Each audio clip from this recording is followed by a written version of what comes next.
जो बॉय लोग नीचे बैठे हो शांति से, आप लोग जो नीचे बैठे हो ना, नहीं बैठना नीचे अभी। रीजन क्या है कि इधर भी बॉय जो उधर बॉय, निकलने का एक ही रास्ता है, नीचे कोई नहीं बैठेगा, ठीक है। और तुम लोग अपने से इधर बैठ गया तो गर्ल्स का जगह था। हाँ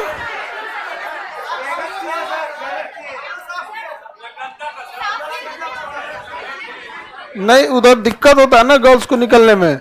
सुनिए, इधर भी बॉयज को बैठे, गर्ल्स को बैठे, कल से उनको दिखाएं इधर। अरे बोलो उसको, ये तो पूरा भोदा लड़का है यहाँ, ये लड़का सबको इधर कोई नहीं बैठेगा, ठीक है। और इधर भी कल से लड़की को बैठाइएगा, ठीक है।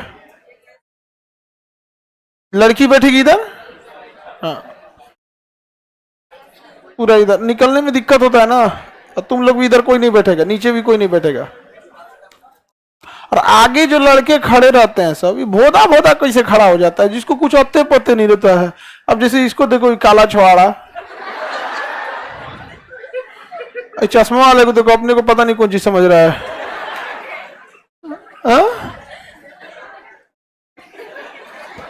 अपने को बहुत स्मार्ट समझ रहा था वो चश्मा वाला। अरे दादा दादा,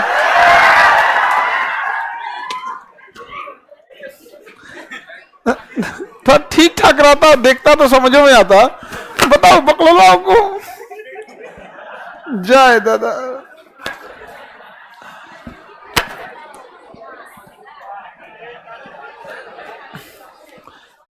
चलिए बाबू, हम आपको मराठा साम्राज्य के बारे में बता दिए थे, लगा दीजिए लो।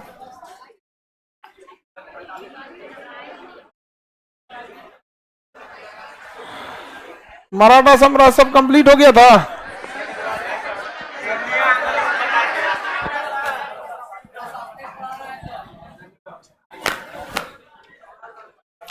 हम तीनों पढ़ा दिए थे ना, युद्ध वगैरह बता दिए थे, सारा कंप्लीट। प्रथम आंग्ल मराठा युद्ध कब हुआ? 1775 से 82। कौन सी संधि? सालाबाई, सालाबाई की संधि। और उस समय governor general Warren Hastings, governor general Warren Hastings, Warren Hastings. आगे बढ़े।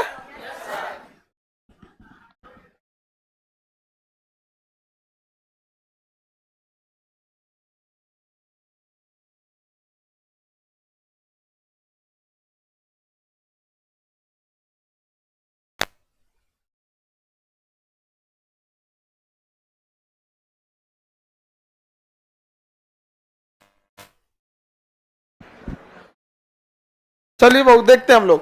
अब मराठा साम्राज्य के बारे में हम तीनों युद्ध बता दिए थे। प्रथम आंग्ल मराठा हुआ था 1700, अरे मीटना 1775 से 82,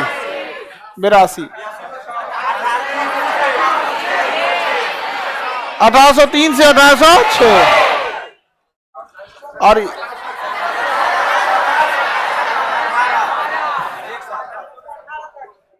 पहला संधि सालाबाई, दूसरा बसीन की संधि, पुणे की संधि। इस समय वॉरेन हेस्टिंग्स,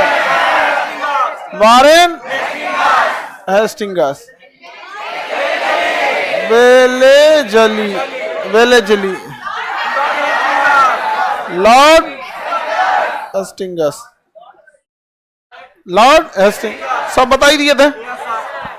इस संधि के तहत यहाँ पे पेशवा हार गए, क्योंकि छत्रपति का पद तो संगोला की संधि के तहत पहले ही समाप्त हो गया था। पेशवा हार गए। 1818 की लड़ाई में ही यहाँ पर भीमा कोरेगांव की घटना हुई थी। कितने महार सैनिक थे? 500। और उधर 25 से 30 हजार की सेना को क्या कर दिया? हरा दिया। बहुत बड़ी युद्ध हुई थी यहाँ पर। उन लोग को धार्मिक जातिगत रूप से बहुत सताया जाता था, तो उनके अंदर एक ये भावना थी कि भैया आप हमको जातिगत रूप से क्यों सताते हैं, लेकिन किसी के साथ जातिगत रूप से ये नहीं करना चाहिए। समझ में आ गया कि नहीं गया यहाँ पे? और यही रीजन है कि आप देखिएगा पूर्वोत्तर भारत जो है ना, पूर्वोत्तर भारत, वहां जातिगत रूप से, क्योंकि वो जनजातीय क्षेत्र था, जनजातीय क्षेत्र में तो और भारत में बहुत ज्यादा शेड्यूल कास्ट और शेड्यूल ट्राइब के साथ भेदभाव होता था। अब हर इंसान को ना समाज में जीना चाहता है, किसी भी इंसान की सबसे बड़ी ख्वाहिश होती है समाज। लेकिन आपको लगता है कि आपको जैसे आप अधिकारी बनना चाहते हैं, बड़ा घर रखना चाहते हैं, सब क्यों? क्योंकि आप समाज के एक हिस्सा है। जेल में आपको बिना मेहनत खाना खाने को दिया जाता है, बस आपसे आपका समाज छीन लिया जाता है। बाकी क्या होता है जेल में? आप जिससे चाहे नहीं मिल सकते हैं, अंदर ही आपका एक छोटा सा समाज है, आप बाहर नहीं आ सकते। तो जेल क्या है? एक इंसान से उसका समाज छीन लेता है। हम सामाजिक जीव हैं, अकेले में हम पागल हो जाएंगे लोग। तो समाज सबसे बड़ी चीज होती है। अब जो पिछड़ी जातियां हैं उनको समाज में तो छीना नहीं जाता, बट समाज में उन्हें बहुत नीचा दिखाया जाता है। और ये इंसान की सबसे बड़ी ख्वाहिश होती है समाज। समझ में आया कि नहीं आ गया? यहाँ पे लोग देखिएगा ब्याह शादी में बड़ा धूमधाम से नहीं देखते हैं, बारात में कोई पटाखे छोड़ रहा है, कोई कोई क्या चीज है वो समाज में दिखा रहा है भैया, सजावट करते हैं, ये करते हैं, क्या है? समाज है। इसी दिखावट के चक्कर में कभी कभी कुछ कुरीतियां आ जाती हैं, जैसे दहेज समाज में दिखाने के लिए एक कुरीति हो गई यहाँ पे कि हमको इन आदमी को इतना दहेज मिला है यहाँ पे। तो इन लोग को बहुत सताया जाने लगा। तो इनका ना दो तरह से दिखेगा कि जब ये इनको जब ज्यादा किया जाने लगा, तो जब भारत में इस्लाम धर्म आया यहाँ पर और क्रिश्चियन नीति आई, तो इन दोनों में जाति व्यवस्था नहीं है। समझ में आ गया कि नहीं आ गया? यहाँ पे जाति व्यवस्था है तो इस तरह नहीं है कि जैसे इस्लाम में है जाति व्यवस्था, लेकिन इस तरह से नहीं है कि बाप रे बाप तुम ये नहीं कर सकते। आप किसी भी जाति के हैं, आप मौलवी बन के नमाज पढ़ा सकते हैं। समझ में आ गया कि नहीं आ गया? यहाँ पे कोई भी कोई वर्चस्व नहीं है। मस्जिद में अगर कोई चला जाए, अगर वो पहले पहुंच गया है ना, तो उस जिले के डीएम भी उनको मस्जिद में आने के बाद नहीं कहेंगे तुम पीछे जाओ, वो कहिए नहीं सकते हैं। रीजन क्या है? जब कोई सिस्टम बन चुका रहता है ना, जैसे समाज में हम लोग डीएम को कहेंगे डीएम साहब हटिए हमको जाना है, पहले से बैठा कि भैया डायनासोर है आप नहीं बोलेंगे। वैसे वहां पे तो इसका खामियाजा भुगतना क्या पड़ा कि बहुत बड़े संख्या में कन्वर्जन हो गया। आप पूर्वोत्तर भारत देखिए, नागालैंड देखिए, मिजोरम देखिए, वहां 90% से ज्यादा क्रिश्चियन हो गए लोग। अब किसी को समाज में अगर आप सप्रेस कीजिएगा तो क्या करेगा? कितने दिन झेलेगा? आप अभी अक्सर न्यूज सुनते होंगे, घोड़ा बियाह करने जा रहा था, दूल्हा घोड़ा बैठा था, घोड़ा पे मार दिया कि तुम छोटी जाति का घोड़ा पे कैसे बैठ गया? नहीं समझ आ गया? तो देखिए सबसे बड़ी चीज क्या होती है? शिक्षा। सबसे अच्छी नस्ल का जो घोड़ा होता है मारवाड़ नस्ल होता है, स्टालियन ब्रीड का घोड़ा होता है, सबसे जबरदस्त होता है। मतलब घोड़े की तो कोई रेट ही नहीं है वहां पे। तो बेहतर ढंग से वो लोग भी अपना एक घोड़ा रखते, और जो इस एरिया का सबसे बेहतर घोड़ा होता है, और कहते कि इस पे केवल छोटी जाति वाले ही जा सकते हैं, ए ग्रेड का घोड़ा है ये। नहीं समझे? आप अपने आप को भी तो देखिए, लेकिन क्या किया गया? उनसे उनकी शिक्षा छीन ली गई। सोचा हम लोग का समय रहता ना, तो मतलब हम अगर रहते तो हम सबसे ए ग्रेड की घोड़ा लेके आते, सबसे ए ग्रेड का। समझा गया? और कोई अगर ज्यादा जाति के नाम पे कूदता ना, तो कहते कि आप इस घोड़े पे नहीं ले जा सकते, बहुत हैवी कीमत है यार, करोड़ रुपया लगेगा एक बारात का। जाइए, पता है कि करोड़ रुपया वैल्यू नहीं है, लेकिन दिखाने के लिए कि भाई नहीं दे सकते आपको। और कोई अगर उस समाज में दबाया हुआ व्यक्ति आएगा तो सम्मान के तौर पे आपसे पैसे नहीं लिए जाएंगे, आप ले जाइए। समझा कि नहीं? लेकिन क्या छीन लिया गया? शिक्षा छीन लिया गया यहाँ पे। और एकदम चेतक के ब्रीड का घोड़ा लो, उसका खानदान अभी भी जिंदा। घोड़ा का परिवार रजिस्टर बनता है। एक वही जीव है ना जिसके माता पिता दादा दादी सबका नाम होता है। जब घोड़ा खरीदने जाएंगे ना तो उसका पूरा परिवार रजिस्टर होता है। लोग कहते हैं ना सबसे महंगा क्या हो जाता है? घोड़ा। रेस का घोड़ा सबसे महंगा जीव होता है। राणा प्रताप के घोड़ा का जो चेतक का जो ब्रीड लाइन आ रही है, उसका पूरा होगा यहाँ पे कि इसका दादा परदादा कौन था? चेतक। राणा प्रताप का घोड़ा बहुत बहादुर था। अब जैसे मराठा साम्राज्य में जो पेशवा रहते थे, छत्रपति रहते थे, उनका जो घोड़ा था, उसका जो ब्रीड रहता है, उसका पूरा रजिस्टर होता है यहाँ पे। घोड़ा मतलब समझिए कि अगर जिस तरह से एक सेनापति का बहादुर होना जरूरी है, उस तरह घोड़ा का भी बहादुर होना जरूरी है। और ये एक्का वाला घोड़ा को युद्ध में ले जाएंगे, भाग जाएगा। हम नालोर तो तीसरा 3 को युद्ध हो गया, भाग जाएगा। वहां युद्ध में भागते नहीं थे सब, कितना भी हो जाता था। तो बहुत मतलब, तो जो भीमा कोरेगांव की घटना थी ना, ये एक बहुत उन लोग ने जो सामाजिक प्रताड़ना सहा था ना, उसी का एक तो नहीं होता कि एक ही बार जमा हो गया तो भड़ास निकला है कि और नासे दिया पूरी तरह से। यहाँ तो किसी को भी समाज में इस तरह से नहीं करना चाहिए। और इन्हें क्यों लोगों ने SC ST हो गए, जो पीछे हो गए, आदिवासी हो गए या महिलाएं हो गए, इन्हें क्यों सता लिया गया? क्योंकि नहीं जानते क्या, शिक्षा का अभाव। सबसे खतरनाक चीज क्या है? शिक्षा। इतना आराम से किसी को मतलब नींव घसका देगा बड़ी से बड़ी इमारत का। समझ में आ गया कि नहीं आ गया? अब जैसे घोड़ा बताया ना यहाँ पे भाई, अब पूरा एरिया का नाम हो जाएगी, इसे जिला का सबसे बढ़िया घोड़ा यही है, लेकिन ये किसको दिया जाएगा? मूल निवासियों को। किसे दिया जाएगा? मूल निवासी। लो, आप ऐसे कहिएगा तो जातिवाद ना हो जाएगा कि हम केवल SC ST को देंगे। जातिवाद क्यों करेंगे? मूल निवासी, वही भारत के मूल निवासी है। दलित, आदिवासी, द्रविड़, यही लोग तो मूल निवासी। कोई आर्य के साथ आया, कोई मुगल के साथ आया, कोई दिल्ली सल्तनत के साथ आया, कोई कुषाण के साथ आया। वो अलग बात है कि किसी को लगता है कि कुषाण विदेशी नहीं है। कुषाण तो विदेशी ही है। कुडुल कट विशेष, भीम कट विशेष, कनिष्क का कैलेंडर आज भी यूज कर रहे हैं लोग, शक संवत आज भी यूज कर रहे हैं। वो भले विदेशी ना लगे है तो विदेशी ना जी। जो जिस तरह अकबर का दादा बाबर विदेशी था, उसी तरह कनिष्क का दादा कुडुल कड़फिसस विदेशी था। नहीं समझ में आया? दोनों थे कि नहीं थे? तो अलग अलग होता है।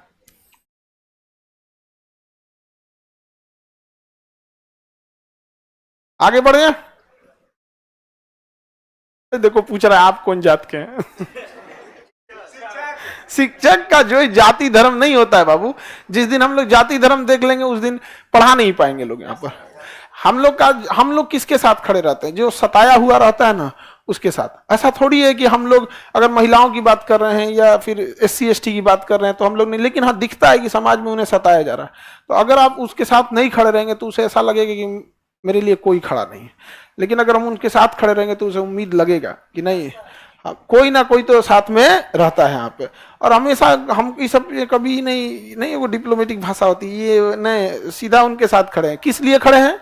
पीछे हैं इसलिए नहीं, मूल निवासी हैं इसलिए खड़े हैं। समझ में आ गया कि नहीं आ गया? वो भारत के क्या है?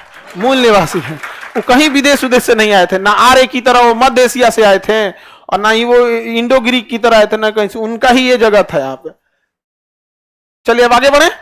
अब देखिए यहां तक तो समझ में आ गया। अब इनकी प्रशासनिक व्यवस्था अगर हम देखेंगे मराठों की, तो मराठों में अगर आप देखेंगे तो एक इसके बाद तो एक पिंडारी थे। क्या थे? पिंडारी। आपको बता दी तो मराठों की छोटी टुकड़ी क्या कहलाती थी? पिंडारी। अब पिंडारी का भी अंत किसने किया? Warren Hastings, Lord Hastings. नहीं, लॉर्ड हेस्टिंग्स। समझ में आ गया कि नहीं आ गया? लॉर्ड वॉरेन हेस्टिंग्स तो अलग कहानी है। अरे बाप रे बाप, इसने मदरसा अधिनियम लाया और यहां से इतना बेहतरीन ढंग से इसने सोच लिया था कि भाई मुसलमान जानते हैं कहां तक कब्जा कर लिया था सब? स्पेन तक। स्पेन तक कब्जा कर लिया था मुसलमान से। पूरा यूरोप कब्जा कर लिया था। इसने देखा कि अरे भाई साहब ये तो भारत में नाश देगा सभी सब, इनको कुछ ना कुछ क्या करके क्या करो, रोको, नहीं तो स्पेन तक। और उसके बाद जब कब्जा छुड़ाया सब ना स्पेन वाला, तो ये नहीं कि हम जीत गए तो काम खत्म, बांध के समुद्र में गिरा दिया था सब। नाव में बांध के जिन लोग कब्जा करने गए थे ना, समुद्र में गिरा दिया सब। एक को जना को स्पेन में नहीं छोड़ा सब। इजराइल गाजा में छोड़ेगा एक को एज इट इज वैसे ही किया सब। तो उसमें जब हम लोग आधुनिक भारत पढ़ेंगे ना, तब देखा जाएगा कि इन्होंने किस तरह से चौपट किया यहाँ पर। इतना आराम से, जैसे भारत का विभाजन कैसे अंग्रेज किए सब। और अंग्रेजों को लगता, हम लोग को लगता है कि अंग्रेज तो कुछ किया ही नहीं है सब। हम लोग को लगता है कि पाकिस्तान दुश्मन है। नहीं समझे? वैसे ये वॉरेन हेस्टिंग्स बहुत खतरनाक काम किया था यहाँ पे। आगे बढ़ते हैं हम लोग। तो पिंडारी का तो अंत हो गया यहाँ पे। अब सेना देखते हैं। तो सैन्य व्यवस्था अगर देखेंगे मराठों की सैन्य व्यवस्था, तो मराठों के पास सेना की बहुत अच्छी टुकड़ी थी। और छत्रपति शिवाजी ने अपनी सेना को सख्त आदेश दिया था कि किसी भी व्यक्ति को धर्म के आधार पर कोई हमला नहीं करेगा। राजनीतिक हमला होगा, हमको अगर क्षेत्र कब्जा, धर्म के आधार पर नहीं होना चाहिए। बच्चा, महिला और आम जनता, इन पर कोई आक्रमण नहीं करेगा। यदि कोई आक्रमण कर देता था तो शिवाजी उसे दंडित करते थे। समझ में आ गया कि नहीं? कोई महिला के साथ अत्याचार कर देता था, उनकी सेना में एक था जो महिलाओं के साथ अत्याचार कर देता था, सबके सामने उसको मार दिए, फांसी दो इसको सबके सामने। यहाँ पर जब भी इतिहास किसी को बहुत इज्जत की नजर से देखता है ना, तो याद रखिएगा कोई जरूरी नहीं कि उसका साम्राज्य बहुत बड़ा हो। महाराणा प्रताप को हम लोग इज्जत की नजर से देखते हैं। ऐसा नहीं कि बहुत बड़ा साम्राज्य था उनका, छोटा सा साम्राज्य था, लेकिन उस साम्राज्य में उनकी निष्ठा थी, ईमानदारी थी। यहाँ पर समझ आ गया कि नहीं आ गया? तो इतिहास में ऐसा नहीं कि केवल बड़ा साम्राज्य ही आपको इज्जत देगा। यहाँ पर उस उस हिसाब से देखेंगे तो बहुत छोटा साम्राज्य था, लेकिन उन्होंने कभी भी इंसानियत के साथ धोखा नहीं किया। यहां पर तो दो तरह से इतिहास में हो सकते हैं नाम, या तो बहुत बड़ा साम्राज्य हो या फिर बहुत बड़े प्रतिष्ठित शासक हो। यहां पर तो इन्होंने बहुत अच्छे ढंग से उसे सेना को बनाया था, और धीरे धीरे करके इन्होंने लगभग 200 किले बना लिए थे। कितने? 250 किले। कितने किले? 250। लेकिन याद रखिए पुरंदर की संधि कब हुई? 1665।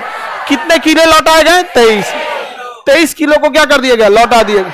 23 किले लौटा दिए गए। इन्होंने पुर्तगालियों से तोप खरीदा था। कितना तोप खरीदा? 200 तोप खरीदा था। इन्होंने नौसेना का भी निर्माण किया। क्या किया? नौसेना का निर्माण किया, क्योंकि समुद्र के किनारे था, कुलाबा वगैरह के पास में क्या किया इन्होंने? नौसेना का निर्माण किया था यहाँ पर। और इनके समय देखिए, उस समय जो था मुख्य रूप से लड़ाई घोड़े से ही होती थी। घोड़ा फुर्ती तेजी से भागता है घोड़ा में, तो घोड़ा में ना दो तरह के घुड़सवार थे लोग यहाँ पे। जो पैदल सैनिक थे उन्हें पागा कहा गया। क्या कहा गया? पैदल सैनिकों को पागा कहा गया। पैदल सैनिक क्या कहलाए? पागा। और घुड़सवार जो थे उन्हें दो तरह के घुड़सवार थे, एक बरगीज और एक सिलहदार। सिलहदार देखिए, बरगीज जो था ना अस्थाई रूप से था, सिलहदार अस्थाई। युद्ध के समय बुलाए जाते थे और ये अस्थाई रूप से होते थे। समझ में आ गया कि नहीं आ गया? तो आप भी देखिएगा ना, जब आपके घर में कोई प्रोग्राम होगा, ब्याह शादी पड़ेगा, तो कुछ सामान आपके घरे में पहले से रहता है और कुछ टेंट वाले से बुलाया जाता है। समझ में आ गया कि नहीं आ गया? कुछ टेंट वालों को बुलाया जाता है। बड़ा बड़ा सामान जैसे तंबू समियाना, ये सब बाहर से क्या किया जाता है? बुलाया जाता है। तो बताइए, अस्थाई सेना बरगीज और सिलादार पैदल सेना बागा। नौसेना थी या नहीं? तोप किससे खरीदे थे? पुर्तगालियों से। किसे तोप खरीदा? किसी को दिक्कत? पागा था जी, पागल नहीं, पागा। आगे बढ़ जाए। हाँ, पांडिचेरी की संधि। अरे इतना तुम सबके, अभी हम आगे देखते हैं इसमें पांडिचेरी कर्नाटक युद्ध में देखेंगे लोग उसको। ठीक है, पांडिचेरी वगैरह की संधि किसमें देखेंगे? कर्नाटक में। ये तो समझ में आ गया आप लोगों को? ये सिलादार वगैरह सब समझ में आ गया? देखिए, अंग्रेजों ने जब साहू जी थे, कौन थे? तो साहू जी अपने छत्रपति में तो आराम से अगर किसी ने शासन किया तो साहू जी नहीं किया। साहू जी ने किया। छत्रपति शिवाजी के शासन में तो औरंगजेब से लड़ाई होते गया। संभाजी को शासन करने का मौका ही नहीं मिला। मौका मिला तो किसे? साहू जी। साहू जी को आभास हो गया था ऐसा ना हो कि मेरे छत्रपति का पद खत्म कर दे। साहू जी को आभास हो गया था कि पेशवा इतना पावरफुल होते जा रहा है, क्योंकि साहू जी के समय 3 गो पेशवा थे मुख्य रूप से। छत्रपति साहू जी, साहू जी, छत्रपति साहू। पहले कौन पेशवा थे? बालाजी विश्वनाथ। बालाजी विश्वनाथ। दूसरा बाजीराव प्रथम और बालाजी बाजीराव। अंतिम पेशवा बाजीराव द्वितीय। बाजीराव द्वितीय, बस इतने याद रखिएगा। 3 के बाद सीधे अंतिम याद रखिएगा। बाकी लोग को इसका माधव नारायण राव द्वितीय, माधव नारायण राव द्वितीय, शिवाजी द्वितीय। अंतिम पेशवा बाजीराव द्वितीय। शिवाजी द्वितीय तो उधर दूसरा हो गए। बाजीराव द्वितीय। लास्ट पेशवा कौन थे? बाजीराव द्वितीय। नाम रखला से कुछ हो जाएगा। तीसरा आंग्ल मराठा युद्ध यही हार गए थे, इन्हीं को पेंशन देके भेज दिया था कानपुर। नाम कितना बढ़िया रखे हैं, बाजीराव द्वितीय। अब देखिए ना, अकबर द्वितीय जैसे नाम है जहां द्वितीय लग जाता है ना उतना काम। तो इन्होंने क्या किया था ना, मराठा साम्राज्य को बांट दिया था। इन्हें आभास हो गया था बाजीराव की, यहां तक में कोई दिक्कत नहीं था। बाजीराव की बढ़ती शक्ति को देखकर छत्रपति साहू जी को लग गया था कि कहीं ये लोग बेलगाम न हो जाए। इसलिए इन्होंने कहा कि मराठा साम्राज्य केवल एक पेशवा के अंडर में देना उचित नहीं है। तो इन्होंने क्या किया, मराठा साम्राज्य जहां जहां तक कब्जा था उस एरिया को बांटना चालू कर दिया। उन्होंने कहा कि ऐसा नहीं होना चाहिए भैया, ये एरिया हम देंगे किसी और को, पूना का एरिया देंगे किसी और को, नागपुर का एरिया देंगे किसी और को, इंदौर जो है मध्य प्रदेश का ये वाला निचला एरिया, इंदौर का एरिया किसी और को देंगे, और ग्वालियर का एरिया किसी और को देंगे। पूरा मराठा साम्राज्य को क्या किया, 5 भागों में बांट दिया। गुजरात किसे दिया, गायकवाड़ को, गायकवाड़ को दिया। किसे दिया, गायकवाड़ दिया। पूना किसे दिया, पेशवा, पूना दिया, पेशवा को दिया। नागपुर दिया भोसले, इंदौर होलकर, और ग्वालियर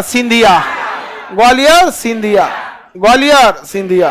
तो 5 भागों में बांट दिया था। किसने बांट दिया था, साहू जी ने बांट दिया था। गुजरात गायकवाड़, पूना पेशवा, इधर देखो, ग से गुजरात, ग से गायकवाड़, प से पूना, प से पेशवा। समझ आ गया कि नहीं आ गया। नागपुर भोसले, इंदौर होलकर,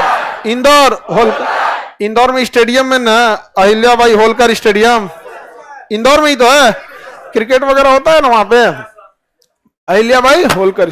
और ग्वालियर सिंधिया राजघराने के जो था, ये जो सिंधिया राजघराना, मराठों के बाद तो अंग्रेज आ गए, इन्होंने अंग्रेजों से साठगांठ कर लिया था सिंधिया, और अंग्रेजों का भरपूर साथ दिया। झांसी की रानी मदद मांगते रह गई, इन्होंने मदद नहीं किया, उल्टा अंग्रेजों की मदद किया था। और 1857 की क्रांति में अंग्रेजों का सबसे ज्यादा अगर किसी ने दिया तो सिंधिया ने। समझ में आ गया कि नहीं आ गया। हाँ, अभी तो ये लोग पॉलिटिशियन है, लोग मंत्री हैं, लोग यहाँ पे। समझ में आ गया कि नहीं आ गया। महल वगैरह सब है इन लोग का यहाँ पे। आगे बढ़ जाए। सूरज बाबू, सर मेरा कमेंट क्यों नहीं पढ़ रहे हैं? बाबू हम यहाँ पढ़ाने बैठे हैं कि तुम लोग हमको अपना कमेंट पढ़ाने बैठा है? हाँ, तुमको कोई दिक्कत है तो पूछो। आगे बढ़े बाबू। तुम्हारा, अरे तुमको नहीं, इसको कह रहे हैं। कोई दिक्कत है बाबू? बढ़िया है। तुम रात वाले बैच में तो तुम दिखेगा ही नहीं।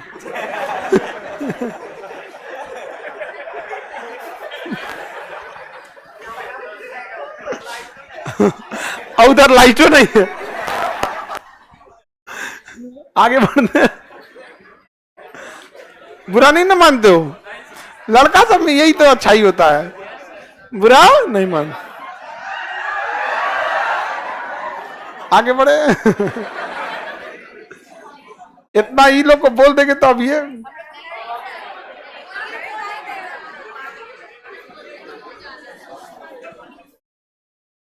आगे बढ़ जाते हैं। यहाँ पे किसी को कोई दिक्कत नहीं। पूरा याद हो गया तो बनाए। यहाँ पे पहला बोलिए कौन था? गुजरात में, गुजरात, पूना, नागपुर। नागपुर में कौन वाला रहा?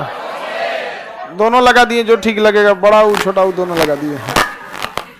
इंदौर, ग्वालियर,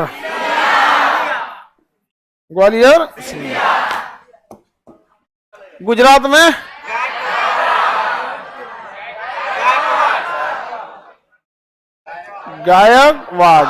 गायकवाड़, पूना पेशवा,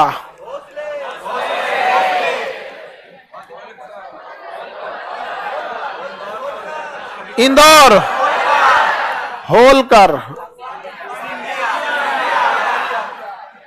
सिंधिया। अब ध्यान से देखिए, अंग्रेज जब तीसरी लड़ाई जीते, अंग्रेज कौन सी लड़ाई जीते? तीसरी लड़ाई जीते। तो दूसरी लड़ाई में ही अंग्रेज जीत चुके थे सब। द्वितीय आंग्ल मराठा युद्ध में ही अंग्रेज बहुत बड़े आ गए थे, बड़े पद पर आ गए थे, मराठा उनका कुछ नहीं कर पाते, समझ में आ गया कि नहीं। लेकिन फाइनली 1818 में मराठों की पूरी तरह पेशवा को हरा दिया किसने, अंग्रेजों ने। तीसरे आंग्ल मराठा युद्ध, समझ में आ रहा है कि नहीं आ रहा है?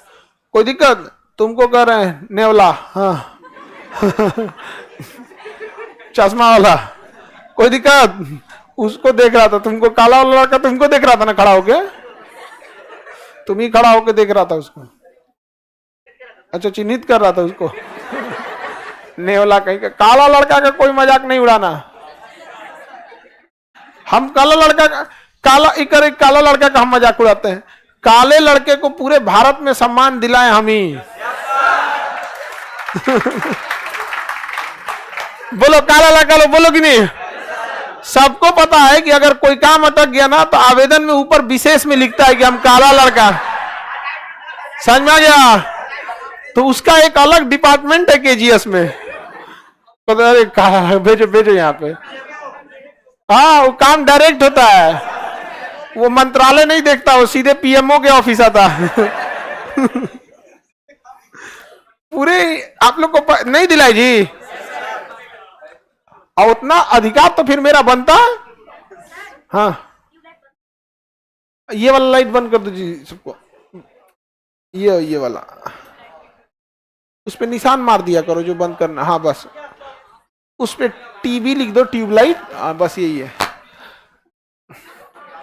आगे बढ़े,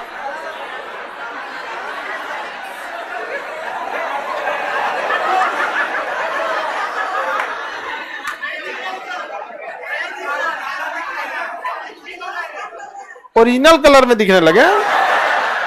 चलिए अब हम आगे बढ़े,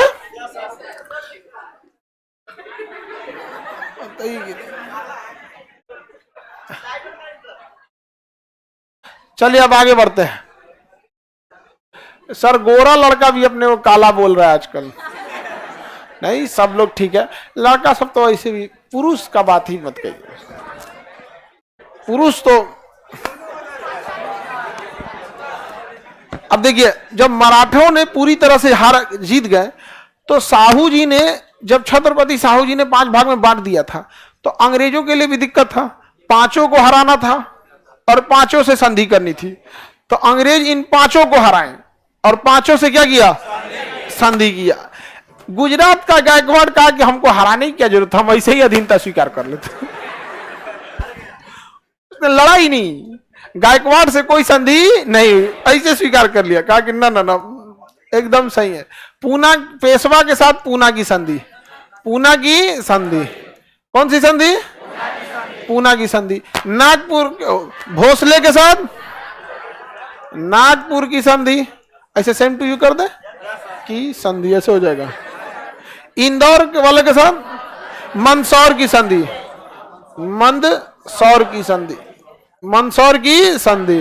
ग्वालियर के साथ ग्वालियर की संधि, ग्वालियर की संधि, ग्वालियर की संधि, याद रहेगा। तो कौन सी संधि हो गई, ग्वालियर की संधि, ग्वालियर की संधि। इसे याद करने की जरूरत ही नहीं, गुजरात के गायकवाड़ ऐसे अधीनता स्वीकार कर लिया तो संधि करने की जरूरत ही नहीं, बाकी जो जहां का था वहीं की संधि करा दिया। इंदौर में बस मंदसौर याद रखिएगा, लगभग मिलता जुलता नाम है, इंदौर मंदसौर, ग्वालियर से ग्वालियर। तो ऐसे थोड़े पूछेगा कि पूना वाले के साथ कौन सी संधि, नहीं पूछेगा, इसको ढाप देगा, इसको इसे ढाप देगा। हाँ अब पूछेगा कि पेशवा के साथ कौन सी संधि, सिंधिया के साथ, हाँ ग्वालियर के, बताओ बाबू तुम, इंदौर के साथ मंदसौर के साथ, इंदौर के साथ मंदसौर की संधि याद है आप लोगों को। गायकवाड़ के साथ संधि नहीं की गई, संधि नहीं की गई, उसने क्या किया, अपने से अधीनता स्वीकार कर, हो गया आप लोग को, किसी को दिक्कत। अब देखते हैं हम आगे, मराठा साम्राज्य आज खत्म हो जाएगा। देखिए मराठा साम्राज्य में एक बहुत बड़ी खराबी थी टैक्सेशन का, टैक्स व्यवस्था उतनी अच्छी नहीं थी। मलिक अंबर से टैक्सेशन व्यवस्था को लिया गया था, किसे लिया था, मलिक मलिक अंबर। मलिक अंबर की टैक्सेशन व्यवस्था से इन लोग की भी टैक्सेशन व्यवस्था प्रभावित थी। आपको पता है उस समय टैक्स का मुख्य आधार भू राजस्व था। क्या था? भू राजस्व या कृषि कर। भू राजस्व कहिए या फिर कृषि कर, यही मेन था। भू राजस्व या कृषि कर, खेती पे ही था। दूसरा क्या था उस समय? बिजनेस वगैरह तो कुछ था ही नहीं ना उस समय, बस खेती कीजिए, पशुपालन कीजिए, यानी जो भी करना है जमीन पे ही करना पड़ेगा आपको। भू राजस्व ही मुख्य रूप से था। इन्होंने ना दो अलग अलग टैक्स बना रखा था।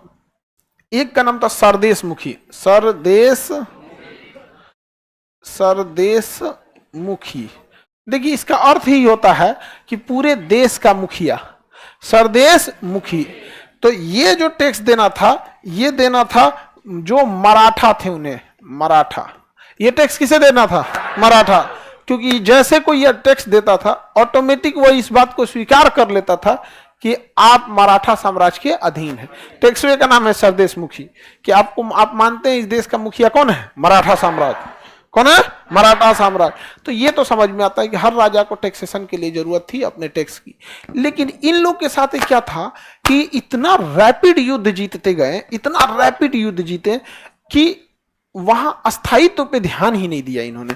और जहां युद्ध जीतते थे ना, वहां उस एरिया में चौथ नामक टैक्स लगा देते थे। चौथ, कौन सा टैक्स? चौथ। अब ये किसे दिया जाता था? पड़ोस वालों को। किसे? पड़ोसी राज्य। अब बताइए, पड़ोसी राज्य का जो राजा था वो टैक्स लेता था। अचानक मराठा साम्राज्य ही हमला किया, खतरा कर एक हफ्ता में जीत गया, अब तुम हमें टैक्स दो। वो टैक्स की कौन लेता था? मराठा साम्राज्य। किस नाम से? और जो वहां का राजा हारा था वो तो पहले से ले ही रहा है। अब जनता पीस गई, वो दुगुना हो गया। दुगुना हो गया कि नहीं हो गया? लेकिन जनता के नजर में विलेन कौन बना? मराठा। क्योंकि वो तो पहले से अपने राजा को देख रहे हैं। राजा के साथ क्या रहता है? एक इमोशन टच रहता है। अब कोई इनका साथ ही देने को तैयार नहीं था। लेकिन ये इतने शक्तिशाली थे और इतने युद्ध में माहिर थे, मराठा साम्राज्य के छत्रपति हो गए या फिर पेशवा हो गए, कोई लड़ ही नहीं पाता था इनके वजह से। लेकिन इन्हें इसकी कीमत चुकानी पड़ी थी पानीपत की तीसरी लड़ाई में। जब इनका रसद सप्लाई हथियार खत्म हो गया था, कोई नहीं दिया था, कोई नहीं दिया था। और ये बात भली भांति जान चुका था अहमद शाह अब्दाली, पूरा युद्ध को खत्म करके चल दिया यहाँ पे। तो बताइए, चौथ और सरदेश मुखी, हाँ, टैक्स था अपने देश वालों से। सरदेश मुखी नाम से ही स्पष्ट है, देश का मुखिया सरदेश मुखी। चौथ नमक टैक्स पड़ोसी राज्य। यही वजह है कि बहुत दिक्कत, बिहार तक के लोगों ने चौथ भरा था। हाँ, इतना दूर तक साम्राज्य आ गया था। जबकि साम्राज्य का शासन करने के लिए आए या ना आए, राजस्थान तक में लगा दिया, कोटा, उदयपुर, ये सब लोग। यही वजह है कि जब पानीपत की लड़ाई हुई, राजस्थान से कोई सप्लाई नहीं ले गया था यहाँ पर। तो वहां ले जाके इनका सबसे बड़ा गलती क्या हो गया था ना, इन लोगों ने अटक पर आक्रमण कर दिया था। अटक पे नहीं करना चाहिए था, करना चाहिए लेकिन थोड़ा 10 साल रुक के, 10 साल में स्टेबल हो जाए, आपके पास बैकअप में सेना रहे, उतना रसद सप्लाई हो। अब से अगर 10 साल रुक जाते तो दिल्ली इन्हीं का हो जाता, कंप्लीटली यूपी, राजस्थान, हरियाणा इन्हीं का हो जाता। 10 साल में इतना ही हो जाता कि इनको रसद की जरूरत ही नहीं पड़ती। पानीपत में आने ही क्यों देते हैं? पंजाब जब इनका हो जाता तो वो चला या ना पानीपत में, जिसको मन पानीपत में चलाता है जो अच्छा, तीनों लड़ाई भयानक हुई है, कोई छोटा नहीं है। पानीपत की पहली लड़ाई बाबर, दूसरा में अकबर, तीसरा में मराठा, एकदम खतरनाक। हरियाणा हमेशा युद्ध। तराइन भी कहां है? हरियाणा में। तराइन की पहली लड़ाई, तराइन की दूसरी लड़ाई, तराइन की तीसरी लड़ाई। पानीपत में भी 3 लड़ाई। रजिया सुल्तान भी हरियाणा के कैथल में मराई। और महाभारत का जो कुरुक्षेत्र, वो भी हरियाणा में। अरे हरियाणा तो बाप रे बाप, युद्ध, भारत का अखाड़ा कहा जाता है उस राज्य को। अच्छा, शुरू से जब रहेगा ना तो आप देखिएगा हरियाणा का कल्चर भी है, कुश्ती, पहलवानी, कुश्ती, अखाड़ा, ये सब क्या है, कल्चर में शामिल हो गया। क्योंकि लड़ाई वगैरह पहले से होती थी वहां पर, पहले से लड़ाई वगैरह होती थी ना, तो जब बाहर से सैनिक आते थे तो वहां भी सैनिक मिल जाते थे, लोग सैलरी पे ले लेता था। हाँ, बहुत लड़ाई लड़ा लोगों ने।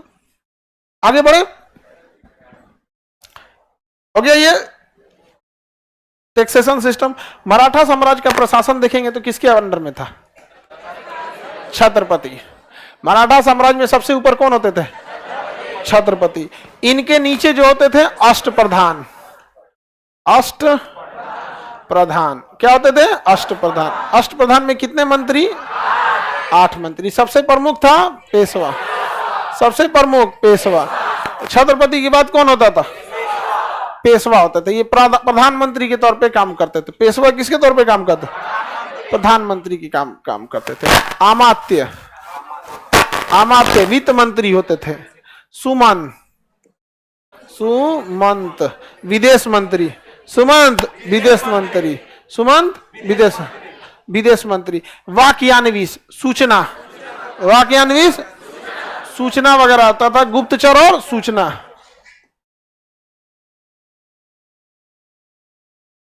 पंडित राव धार्मिक क्रियाक्रम। न्यायाधीश न्याय व्यवस्था करता था। 1 2 3 4 5 6 हो गया। पिटनी सरे नौबत। सरे नौबत सेना विभाग था। सरे नौबत,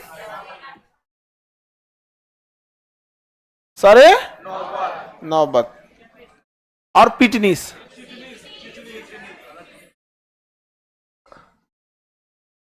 पिटनीस चिटनीस लिख दिया, पिटनीस होगा।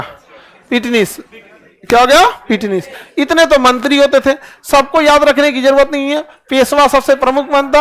आमात्य क्या थे? वित्त मंत्री। सुमंत विदेश मंत्री। विदेश मंत्री। वाक्यान्वीस सूचना और गुप्तचर। सूचना और गुप्तचर। पंडित राव धार्मिक क्रियाकलाप जो भी था वो। न्यायाधीश न्याय व्यवस्था। सैन्य व्यवस्था। सैन्य व्यवस्था था। पिटनीस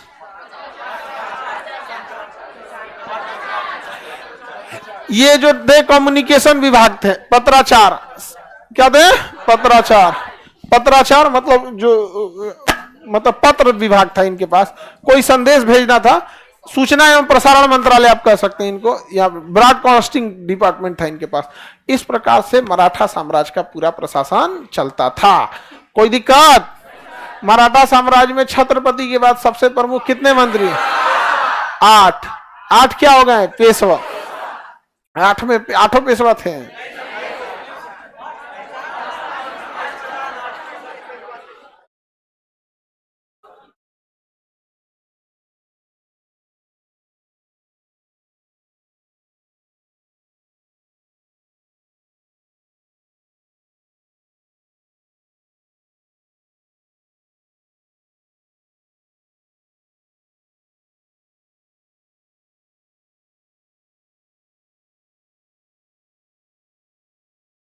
आगे बढ़ जाते हैं। देखो ध्यान से, लड़की सब तुम लोग कमेंट में बतियाया मत करो।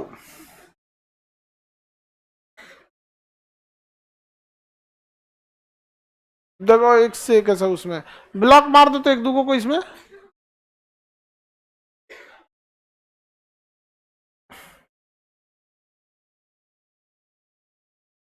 चलिए अब देखते हैं, आगे बढ़े। मराठा साम्राज्य से कोई सवाल आएगा बता देंगे? तब तो आप लोग मुगल साम्राज्य तो पढ़ा ही चुके हैं। अब मुगल के बाद मराठा पढ़ाई दिए, तो मुगल तक टेस्ट लें या मराठा तक ले लें? हाँ? जो लोग कहते हैं कि दोनों टेस्ट लिया जाए वो दोनों हाथ उठाए। बस हाथ नीचे कीजिए। जो लोग चाहते हैं बस मुगल का हो एक हाथ उठाए।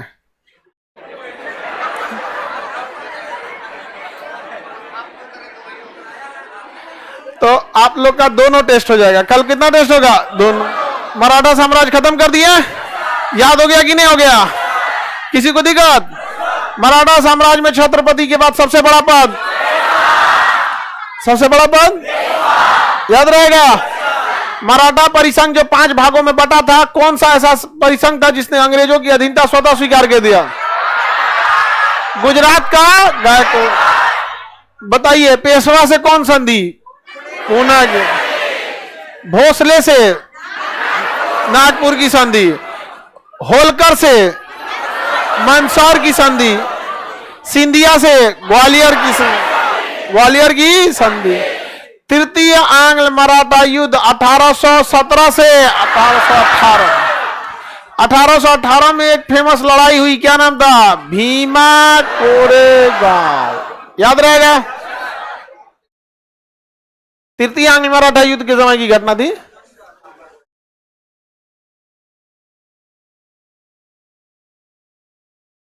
आगे बढ़े। कर 25,000 को हराए कैसे थे?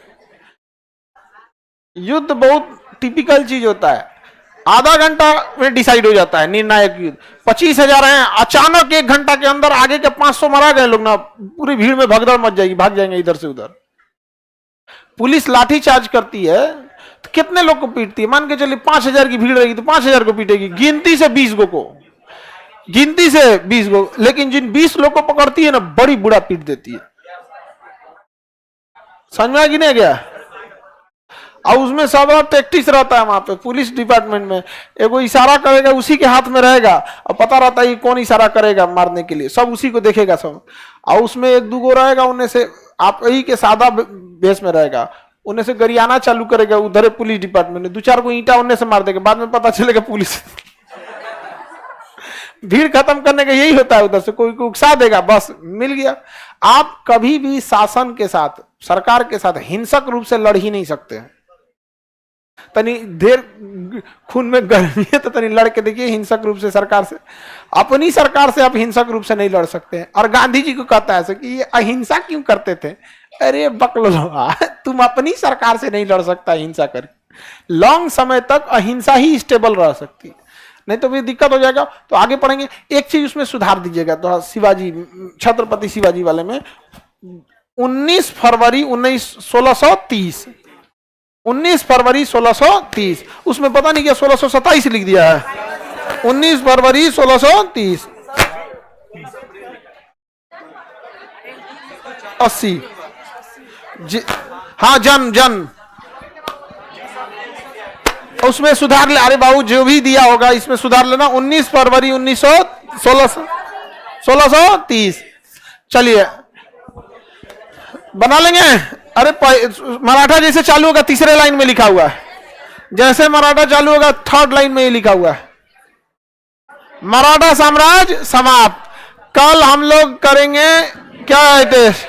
कल टेस्ट है और परसों चालू हो जाएगा आधुनिक भारत, यूरोपीय कंपनी का आगमन। रेडी?